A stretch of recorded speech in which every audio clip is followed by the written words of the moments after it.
Hi everyone, welcome back to my channel, KGFL Creations. It's Friday, so you know what that is. It's another episode of Friday Sews. Friday Sews is the day that we come together to talk about what has been going on in our sewing room. Also talk about the plans that we have for the weekend and the week ahead, and talk a little bit about life. So now let's talk about what has been going on in the sewing room. To be honest with you, not much happened in the sewing room. The only thing I was able to do this week was sew muslin version 2 of my white stretch denim jeans. I have it here, muslin number 2. It's here. I did some changes. Not sure if I'll go back a little bit. I am going to insert a little video and some pictures. I'll put in some pictures first for you guys to see how it's looking in the front and in the back. It looks much better than version 1 of this muslin. The back looks much better, but the front looks a little bit different. I thought the front on the other one, the version 1, looked better. This one, it looks a little bit different. There's some bunching that I'm not too crazy about, but yeah, so but at this time I am going to cut the actual final version and I am going to sew the pants. One thing that I was looking at in the front, sides, but I was looking at the side seam. The side seam is moving towards the back on top, so I guess there's not a lot of space. It's pulling in the back right below my waist. So yeah, not too happy about that, so I'm gonna have to do something about it. But I do like the back. This time I asked my daughter to mark the back because I thought I had a wedgie before, but I did sew around and I let go a little bit of the seam allowance, but I didn't like how it looked, so I'll just make the regular seam allowance and that's it. Yeah, but it's looking better than it was before, so I am happy about it. Gonna test it again after I finished it. Seat test. Always have to have a seat test. Yeah, I have to do something about that seam, the side seam that is going towards the back. My first muslin did not happen. So I think I made it a bit too tight in the back on top. Yeah, right there, you see it? It's moving, it's pulling towards the back. So as you guys could see with muslin number 2, the side seam was being pulled towards the back up here, not here in the hip, the actual hip, just up here. So up here I need to give a little bit more space here in the back. So I need to add maybe 1/4 of an inch. I think that'll do, 1/4 of an inch on the sides here. And for sure I will have to do the curved waistband and the curved yoke. There are 2 pieces that I have to change because there was too much space back here and I didn't like that space. So I will do the curved waistband and the curved yoke. I will go back and add the 1/2 inch to the rise, to the crotch seam in the back. I took it out.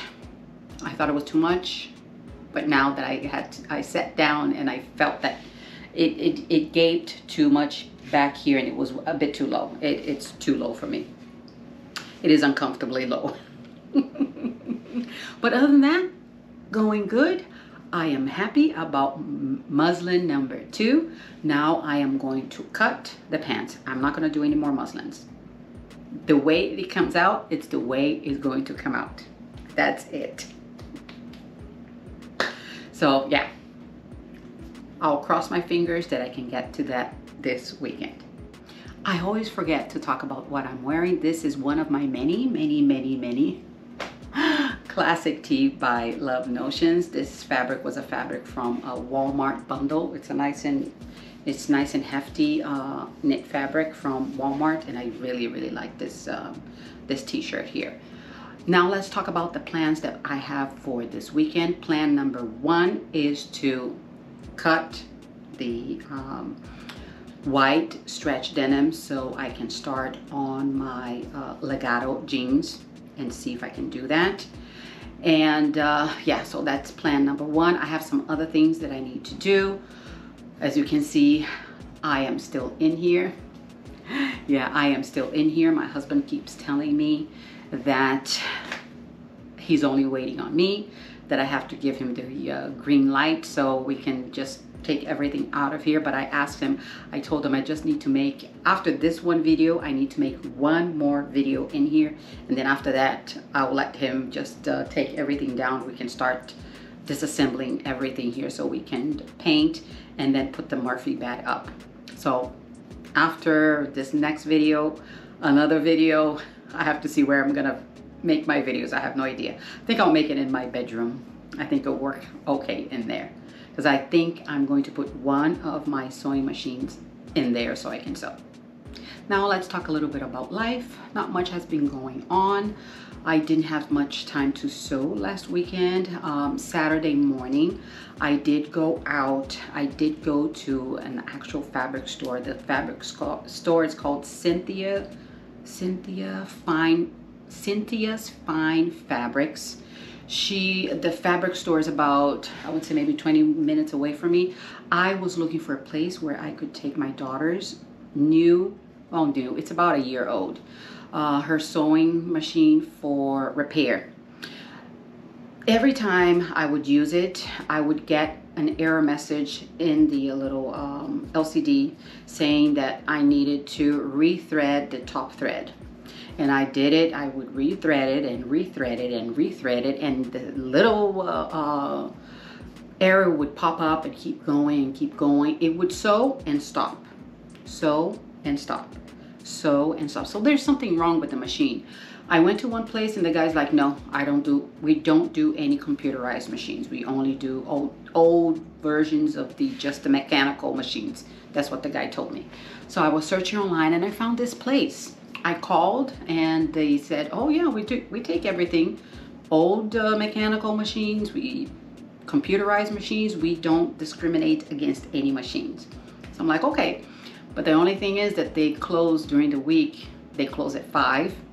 Yeah, not good for me. And Saturdays they're open from, I believe, 10 to 4. So last Saturday morning, I got up and I picked up my daughter's machine. And I did go there. I got there maybe about 10:30, and I did drop the machine. I registered my machine. This is the first time that I'm doing this, so I had no idea what was gonna happen. So information, they did put all the information of the machine, the serial number and all that. And I did talk to the guy that actually fixes the machines.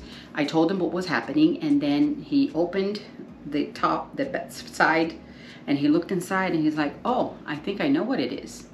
Look at this. And he put the light in there and he's like, there's a little sensor here. It's a small little thing that I think that's what's causing the error. I'm like, huh.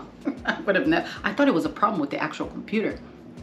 So I left the machine there. He's gonna call me to let me know when it's gonna be ready. If he had the piece, he would change it and I would pay for it, whatever it is. Did not get a price on it. And if not, if he didn't have it, he would have to order it. So that would take a little bit longer. So I left the machine there. And then I looked at the actual store. Oh my God, the store was so pretty. They had a lot of machines there. They had Baby Lock.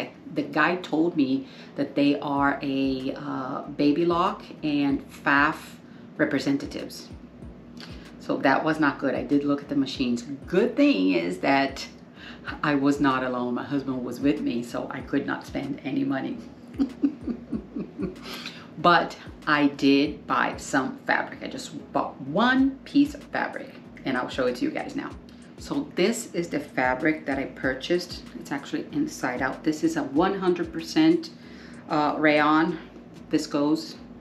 People in the UK, they call it viscose. And it's a black black polka dot, no, black, I don't know. This is not animal print. It's just some black and white fabric. I thought it was so cute. It was $9.99 a yard. Not too crazy expensive, but not cheap. So yeah, it's nice and pretty. I bought 3 yards because I want to make a little dress out of it. Yeah, I know I wasn't supposed to buy fabric, but I could not just let this one go. Hopefully I won't buy anything when I go back to pick up the machine. Something else that I purchased, I also purchased pins. I bought some extra fine glass head pins because the pins that I have, they're a bit thick. They are okay for knit, but when I have delicate fabric, so I wanted to buy something a little bit better. So these are extra fine glass heads, and it's good that I can iron them too.